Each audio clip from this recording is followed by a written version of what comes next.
I feel like I'm somewhere else.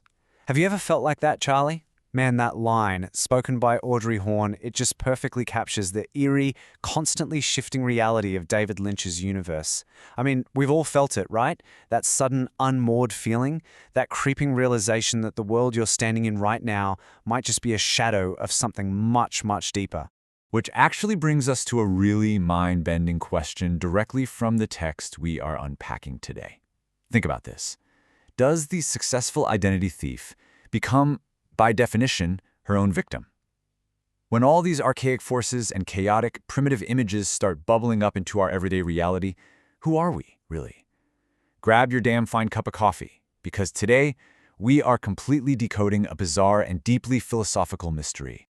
Okay, let's jump right in. Welcome to today's Explainer. We are tackling an incredibly dense, totally mind-expanding essay by Richard Marshall, titled Twin Peaks as Islamic Process Metaphysics. Marshall makes this brilliant argument that Lynch's work isn't just weird just for the sake of being weird. No, it's actually this highly structured, gigantic metaphysical system that is literally pulling from some of the most complex theological and philosophical traditions in human history. So here is our roadmap for today.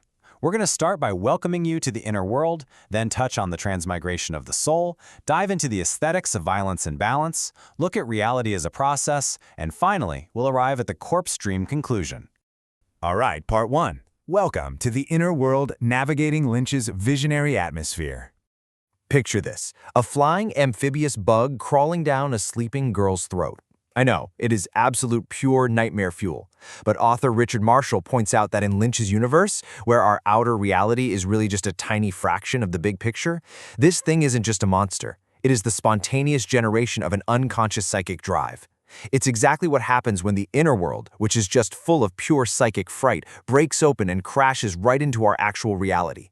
Lynch is basically demanding that we tune our imagination to realize that the outer world, it's entirely relative. Moving right along to part two, Transmigration of the Soul, the Islamic Theology Lens.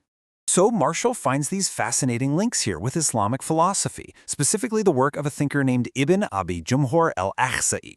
In his metaphysical system, souls don't just, magically appear out of nowhere. They start at the absolute bottom, literally attached to atoms or minerals, and then they slowly level up to human bodies. Now, if they reach perfection as humans, great. They leave the physical state and enter the lowest sphere of paradise. But if they fail to be purified, they get separated from their bodies and ascend into this weird intermediate zone called the world of suspended images, where they just kind of attach themselves to shadows. Now, the really crucial difference here is how Lynch adapts these ancient ideas. See, while traditional Buddhist views argue that human souls can only transmigrate downward into animals, Lynch sides more with thinkers like Empedocles and al-Asahi, who believe souls can devolve into entirely bizarre sub-animal forms. I mean, just think of the one-armed man.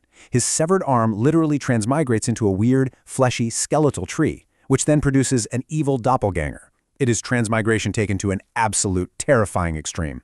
Have you ever sat in a totally sterile waiting room or maybe an empty diner late at night and just felt entirely disconnected from reality? Well, that is exactly what this intermediate realm feels like. Marshall notes that Lynch visually builds this world of suspended images by referencing very specific artists. He uses the tortured figures of Francis Bacon, the surrealism of René Magritte, and that isolated, suspended tension you see in Edward Hopper paintings to show us these literal metaphysical spaces. Spaces where imperfect souls are just attaching themselves to shadows. And right alongside transmigration, Lynch is deeply committed to the concept of resurrection. But he's operating on two very distinct scales here. First, there's the minor resurrection, which is simply the soul leaving the body at death. But then, shimmering darkly in the background, is the major resurrection. This is a massive, cosmic event that involves the total annihilation and eventual restoration of the entire material world. And that duality, it's constantly haunting the narrative. Okay, part three, Aesthetics of Violence and Balance, the Christian Metaphysics Lens. The essay brings in an 11th century theologian named Anselm. And Anselm argued that when a painter is about to paint something, they already have the perfect harmony of the picture in their head before it even physically exists. So it's not simply about logic, right? It's fundamentally about an overarching aesthetic harmony that already lives in the creator's mind. To put that a bit more plainly, aesthetic harmony and balance are what actually drive the universe. In Lynch's world, the enduring aim is always, always the beautiful. Everything that happens, literally no matter how chaotic or senseless or violent it seems on the surface, is ultimately gathered up into a harmonious whole. And this brilliantly explains the sheer horror we see on screen. Just as some medieval Christian theology argues that the ultimate beauty of salvation actually required the agonizing total alienation of the cross to balance it out, Lynch creates his ultimate villain, Evil Bob. Think of the visceral, agonizing art of Grunewald's Isenheim altarpiece as the precedent for Bob's cold, twisted mental architecture. Lynch isn't saying violence itself is beautiful, not at all. But without that terrifying dark, the overarching beauty of Lynch's world simply wouldn't exist. The darkness is what provides the essential aesthetic balance. Which brings us to part 4, reality as a process, the metaphysics lens. To truly grasp how things function in this universe, we really have to wrap our heads around process metaphysics. Basically, this means reality is fundamentally made of verbs, not nouns. It's made of events, not static objects. For Lynch, truth isn't found in a static substance, but in a vital, moving process. For example, the statement, "Evil Bob exists," is only true because of a specific, necessary segment of time where Bob is actively out there doing something. And to dig even deeper into that, Marshall introduces this concept called factors ontology. Honestly, just think of this like the universe's ultimate set of Lego blocks. It's a way of breaking down our complex reality into absolute rock-bottom factors, kind of like how ancient philosophers reduced the whole world to just hot, cold, wet, and dry. It implies that reality is essentially this finite digital matrix of possible combinations, which allows us to track exactly how events connect and depend on one another. So, with all that in mind, what actually causes what in this world? Well, in a process ontology, causality is just one type of happening. You have your sustaining processes, like Agent Cooper constantly drinking coffee and eating cherry pie. That literally fuels and keeps his personal reality going. But then, on the flip side, you have dissipative events. These are the tragic, chaotic coincidences like a horrific car crash at a crossroads. These moments entirely shatter causality and just shunt reality into a completely new direction.